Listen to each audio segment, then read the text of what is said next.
Assalamualaikum, and I hope Wahida is doing great. I'm Hani F1012. So before we go into the details of the scandal, let me briefly share a bit about the Transmile Bhd company background first. So Transmile Group Bhd was founded back in 1993 by Gan Boon Aun, and it was later listed on Bursa Malaysia in 1997. The company mainly focused on air freight services and also provided aircraft engineering and maintenance. And they actually work with big clients like DHL, UPS, Post Malaysia, and Nationwide Express. So they were quite well known in the logistics industry. In terms of operations, Transmile had regular flights not just within Malaysia, but also to countries like China, Thailand, and India, as well as other cities in the Asia Pacific region. By 2006, the company's biggest shareholder was Trinity Coral Syndrome Bhd, which is part of the Cook Group, holding about 90.5% of shares. Other shareholders included Post Malaysia, JP Morgan, EPF, and Goldman Sachs. Overall, Transmile recorded strong profits from 1998 up to 2006, before everything started to go downhill due to the accounting scandal in 2007, which we'll be explaining next. Alright, so for Transmile Bhd, this is the company's governance structure. At the top, we have the board of directors, of course. They are the ones leading the company, setting strategies and making the big decision to keep things on track and compliant. Then, under the board, there are a few committees. The first one, the audit committee, check the company's financial reports and internal controls to make sure everything's transparent. Then the nomination committee handles new board appointments, while the remuneration committee looks into directors' pay and benefit. And there are also the ESOS committee, which manage the employee share option scheme. Basically, it's like to reward and motivate staff. Then the internal audit department plays a key role too, because they check the company's operations and report directly to the audit committee. And lastly, management and operation take care of the company's daily activities based on what the board decides. So overall, this structure helps Transmile maintain proper governance and smooth accountable management. My name is Intan Rahana. My matrix number is F1015. I will start my presentation with corporate governance and corporate social responsibility issues. Internal audit play an important role in reviewing the company's internal control. However, in Transmile, the internal audit was outsourced and its scope was limited. It did not review important areas like sales and finance, which were directly involved in the frictionless revenue. Because of this weak internal control system, the fraud was not detected and the financial statement became misleading. The internal audit function is responsible for evaluating and monitoring internal control, especially in high-risk areas such as sales and finance. However, in this case, the internal audit scope was limited and it did not cover critical division where the frictionless revenue transaction occurred. Because of this, the faxes and recycles payment were not detected early, allowing the fraud to continue over multiple years. In this case, the main issue is that the internal audit had a very limited scope. Even though Transmile was a large company, the internal audit was outsourced to only focus on certain areas. Important departments like the sales and finance division were not reviewed. Because of that, the frictionless revenue transaction and the cycling of money between Transmile, Air Service and so-called turnkey customer were not detected. There was no proper monitoring or verification to confirm whether these customers were real or whether the payment were genuine.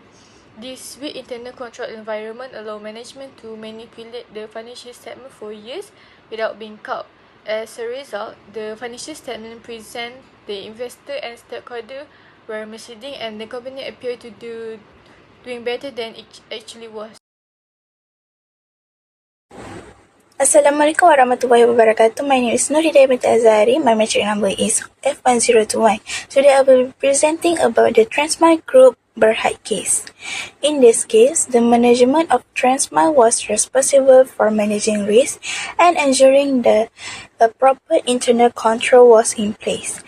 They were supposed to monitor all the company operation, especially final reporting, to prevent any fraud or misstatement. A strong internal system is very important because it helps to detect irregularities earlier and protect the company reputation. However, the main issue was that Transmile had a weak internal control system. The internal audit function was not comprehensive and failed to cover the critical areas such as sales and finance. Because of this, important irregularities in the finance statement went undetected. This showed that the management did not fully carry out their responsibilities to ensure effective risk management and corporate governance. Next, according to NIDA Case Research Journal, the Transmile gave its internal audit and work to another company, but the audit only covered a few areas and left out important parts like sales and finance. Because of that, the financial problems were not noticed for a few years until the external auditor finally found them. Good day everyone. For this slide, I will be explaining the corporate governance and corporate social responsibility issues faced by Transmile Group Bhd. Moving on to the responsibility. The management is responsible for the company's financial performance and for meeting key performance indicators. Now let's talk about the issues.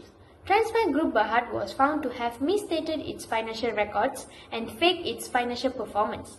The company overstated its revenue and falsified financial records by reporting fake transactions. This unethical behavior misled investors and the public, showing a lack of transparency and integrity. As a result, it damaged public trust and tarnished the company's reputation. Alright, for this slide, the focus is on one of the board's key responsibilities, which is to develop and implement shareholder communication policy and investor relations. This means the board should make sure shareholders receive accurate and transparent information about the company's performance and decisions, so they can maintain trust and confidence in the company. However, in Transmile's case, there was a major issue: the loss of stakeholder trust.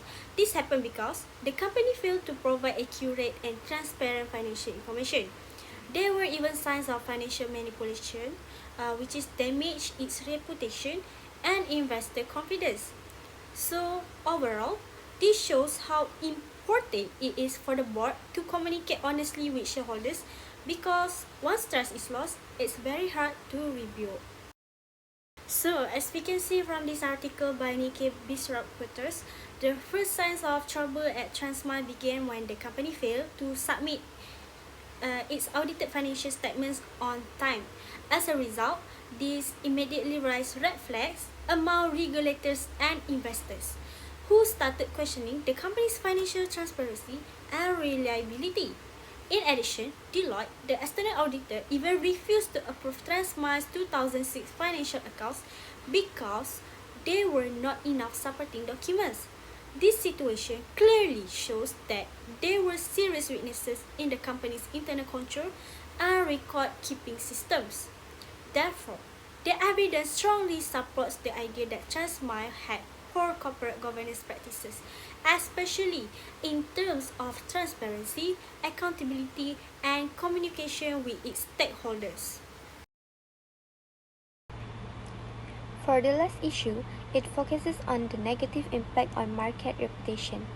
The board is responsible for ensuring compliance with all laws and regulations, but in this case, the lack of proper oversight led to serious consequences. The Transmile scandal damaged Malaysia's overall corporate image and raised doubts about the reliability of audit practices. It also affected Transmile's own reputation and caused investors to lose confidence in the company and the market. So, in short, this case reminds us how important strong corporate governance is in maintaining trust and credibility within the business environment. This article from Nikkei Reporters supports the issue. It highlights how investors suffered major financial losses after Transmile's share price collapse, showing the real impact the scandal had on stakeholders and the market confidence. In this case, the internal auditor was Morris Rowland Risk Management Sdn Bhd. Their main responsibility was to ensure that the company's financial reporting and internal controls were reliable. This included reviewing the scope of audit work, ensuring independence, and properly evaluating audit findings. However, in this Transmile case, the internal audit function failed to detect or report the manipulation of revenue and profits, where the company overstated its 2005 to 2006 earnings. This failure highlighted serious weaknesses in the company's internal controls and audit processes. It also raises questions about whether the auditors had sufficient independence, authority, and effectiveness to identify these irregularities early, which ultimately allowed misleading financial statements to be approved and published. In the Transmile case, the external auditor was Deloitte and Touche. Their role was to provide an independent opinion on the company's financial statements and ensure compliance with accounting standards and laws. Their key responsibilities included reviewing internal controls, examining quarterly and year-end financial statements, focusing on changes in accounting policy, significant audit adjustment, and assessing whether the company could continue as a going concern. They also discuss any issue or reservations with management and review management letters along with management's responses. However, in this Transmile case, Deloitte and Touche refused to approve the 2006 financial statements because of insufficient evidence supporting the reported revenue and profits. This highlights the importance of internal auditors in detecting irregularities and shows how their work serves as a critical check on the company's internal controls and reporting process. The first issue in the Transmile case is the creation of fictitious revenue and fake invoice. The company records sales that did not actually happen by using 20 fake customers. They even recycled their own money to make it look like real payment were received. This caused the financial statement to show higher revenue and profit than the company truly in, especially between 2004 to 2006. In other words, the financial performance was not real and the company appeared more profitable than it actually was. Because the financial statements were misleading and investor and shareholder was misled into believing that the company was performing well. When the truth came out, it caused a major loss of trust in the company financial reporting. As a result, Transmile share price dropped sharply, reflecting the market loss of confidence. The scandal also damaged the company reputation and raised concern about the reliability of audit oversight in Malaysia. The second issue is weak internal audit and poor oversight. In Transmile, the internal audit function did not properly review high-risk areas such as sales and finance. Because of this, the fraudulent transaction and recycled payment were not detected for several years. This showed that the company had weak internal controls and did not implement effective monitoring system. As a result, there was a failure of corporate governance where management was able to manipulate financial results without being challenged. The lack of strong oversight also meant that the company did not maintain transparency and accountability. This weakness allowed the fraud to continue and become more serious over time, causing greater financial and reputational damage when it was eventually exposed. The third issue is the weak role of the board of directors and the audit committee.